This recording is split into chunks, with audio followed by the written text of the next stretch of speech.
Hey, what's up? I'm KBHD here, and I've got you an early look at what I'm just gonna say is the most important electric vehicle we're gonna see all of this year. More than the Cybertruck or the Rivian or the Plaid Model S or anything else that may or may not come out in 2021. It's the electric Ford F-150. Because here's the thing, a lot of people buy sedans and sports cars and minivans and all sorts of other types of vehicles, but the most popular best-selling vehicle in the US for the last 40 years straight is the Ford F-150.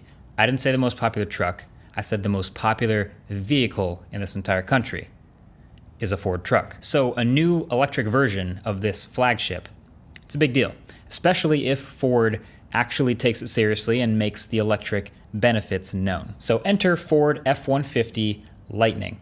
So I spent a few hours with it here actually at our studio, and not only has it really impressed me, but I also learned a few things about this truck just from my hands-on that I haven't seen anywhere else in any articles or anywhere else on the internet. So drop a like on this video if you like exclusives. So first of all, on the outside, it looks just like any other Ford truck. Literally, if you weren't looking for hints, you might not know it's the electric one. And that's actually great because the F-150's design is tried and true, but they did add some nice details on this trim with the lights. So the front lights have this nice angular shape, and there's a daytime running light across the whole front that adds this nice symmetry. And the back lights are also a bar light as well. Turns out I'm a huge sucker for full-length brake lights. I love this. And then there's also a front grille that's not really a grille, since electric cars don't actually need a huge air intake like that. So it's just a plastic insert. But in my opinion, it still looks pretty decent with those headlights. Then you got the badging. So the blue and black Lightning text badge on either side. The little blue Lightning electric bolt on the bottom right side of the lift gate. So you can kind of read it from left to right. Ford F-150 Lightning. And the charge port. So it's behind this door that says F-150 Platinum on the driver's side. There's another identical looking panel actually on the other side of the car. That doesn't do anything. It's purely aesthetic. It's just for symmetry, not functional. So let me hit you with the basic specs right now, all right? So there's two versions. There's a baseline version most people probably won't get, but it exists. It's just under 40,000 and it'll have a 230 mile rated range. Then there's the extended battery option. That'll start at just under 50,000, and that has a 300 mile range.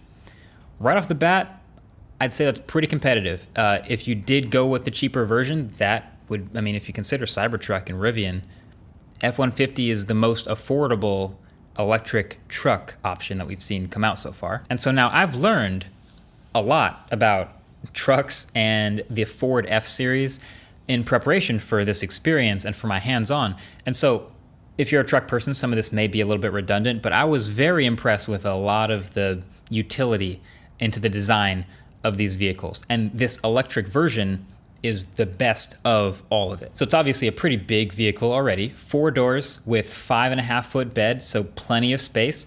And this platinum badge you keep seeing is a name of a trim level. So it's the highest trim level. It's got leather seats and a sunroof and all this stuff that gets packed in together, and it's called the Platinum trim, which can go up north of like $90,000.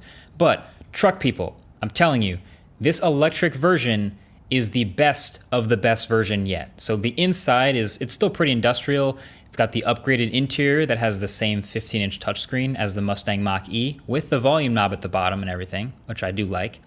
And then underneath that screen is a little covered storage for a horizontal wireless phone charger and some more plugs. And then you see that gear selector here? So in a work truck, you might just want to drop a laptop there and get some work done. So this button here folds the gear selector down into the center console. And then the elbow rest unfolds into a huge flat working surface, like a counter for your computer or whatever you want to do. Plus, there's a plug next to the display for a full 120 volt power outlet.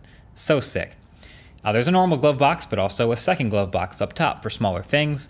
The car will get software updates and improve over time, and for your convenience, it pulls in various compatible charging stations across several networks through the Ford Pass app. It can route you actually through the correct chargers and account for your shorter range using the onboard scales in the bed of the truck to measure how heavy your cargo is and adjust accordingly. That is really cool.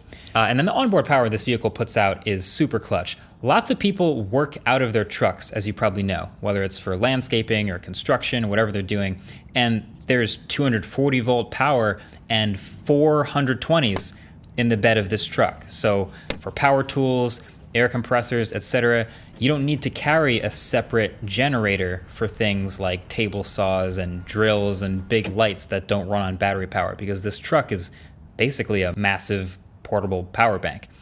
Also, I think it's hilarious that they still have the sticker saying don't leave the engine running to keep the outlets on if you're indoors, because obviously that's not a concern anymore. This truck is electric. They probably just made a habit of putting the sticker on everyone. Now again, truck people might not be impressed with any of the things I just said because they've seen it before in other trucks, but there are two huge new features in this Lightning that I kind of guarantee will impress you because you don't see it in any gas trucks, and they are the front trunk and bidirectional power. So the F-150 Lightning, since it doesn't have an engine, instead has room for an absolutely massive power liftgate front trunk. So not only is it pretty sweet for a pickup truck now to have this covered, locked, weather-sealed storage for things you don't want to store in the bed or in the back seat, but it's also about the biggest front trunk I have ever seen. It's huge, so you can easily fit several pieces of luggage and bags in here like a regular car trunk. It has lights that you can turn on that shine down from the top of the hood when it's dark so you can see inside. If you look carefully at the inside of the hood, that is a diagram of 2 golf bags. Just as a reminder that you can fit 2 full-size golf bags in this trunk. Yes, I did happen to have my golf clubs today, so I did test. 1 bag definitely fits in here with plenty of room to spare, so I believe 2. It has this removable cover at the bottom that pops up to reveal even more storage, and it can reposition in several ways to slot in and act as a divider to keep smaller stuff from rolling around. And at the bottom, underneath everything here, you can see that's a drain hole because, like I said, the trunk is weather sealed. So they figure if you want to just fill it with ice and use it as a cooler, you might want a drain hole for the water when it melts. So you got that right there. Oh, and there's even more outlets, of course. There's 4 more wall plugs to be exact, plus USB-C and USB-A. I feel like you can tailgate out of the front trunk now entirely, although you probably have to rename that. Front gating. There's probably a better name out there for that. Either way, it's about the most impressive front trunk I've ever seen in any EV. And then there's bidirectional power. So you know how you can already charge up every day at your house? It's great. You can plug in your garage, start every day with a full tank or a full battery, and that's fantastic. But there is an optional accessory that actually comes with the long-range version. It's a power inverter, and that lets you power your entire home from your truck battery. In the event of a power outage, it'll keep your entire home powered for up to several days. So now you've got a pickup truck, a portable generator, and basically a Tesla Powerwall all in one vehicle. Seriously, impressive stuff. Like I said, I'm not a truck person, but this is looking pretty complete to me. Now, my number one concern when I'm looking at like new electric cars was just the range.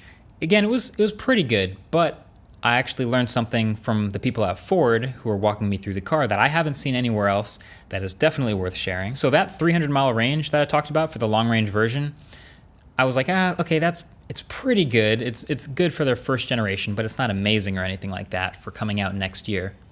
But that 300-mile range is the EPA estimated rating with 1,000 pounds of cargo in the trunk. So this truck at our studio with no weight in the trunk was quoting me 367 miles. And from the indicator on the dashboard, the battery was about 80-ish% full, which if I'm doing my math right, that extrapolates out to about 460 miles at 100%, which right off the bat is a lot less concerning than 300 would have been. Now, Ford's not going to tell me 460 miles, but that's what I found. So Ford's not saying the size of the battery officially, but for context, usually, a Tesla Model S is 100 kilowatt hours. If I'm guessing with context, it feels like this battery is probably in the size of a truck, around about 140 to 200 kilowatt hours, if I'm guessing. So the reason for doing this EPA rating with 1,000 pounds in the trunk is they just want to make it as easy as possible for people to switch from the gas version of the truck to the electric version and make it a no-brainer. Just make it better at everything. And so they've understood that people don't really want to have to think too hard about the fact that EVs get 300 miles, but then they get a little bit less if it's cold outside because the battery has to heat up, and then a little bit less if you're towing stuff, and a little bit less if you have to power things while you're at the work site. And they just want to give you a safe 300 miles. So you might end up under-promising and over-delivering, but at least you'll always have 300 miles. So to me, it's clear Ford is taking this seriously. Like they understand that electric cars are a big deal and that the electric F-150 has got to be straight up better than the gas one. And it's got to be able to do stuff that the gas one can't. Well, mission accomplished. And of course, on top of all that, there's the towing and hauling performance I didn't even mention yet. So on paper, it's funny how far I got into the video without actually saying this. It's the fastest truck they've ever made. It's faster than the Ford Raptor. It does 0 to 60 in 4.5 seconds at 6,000 pounds. That's crazy. It's not even that important. It's a truck, but it's a byproduct of having that much electrical power. But you're looking at 430 or 563 horsepower, depending on which battery version you get. But both versions will put out 775 pound-feet of instant torque. And it's that instant torque from a one-speed gearbox that, doesn't make as many headlines, but it's huge. So let me just jump into a little torque band mini explainer. So gas engines have a power band, which is in a sort of an arc shape. So if you can imagine, there's a highest point where they produce the most torque at a certain RPM. So let's say 5,000 RPM for this example. So the amount of torque you get actually drops off at higher or lower than 5,000 RPM.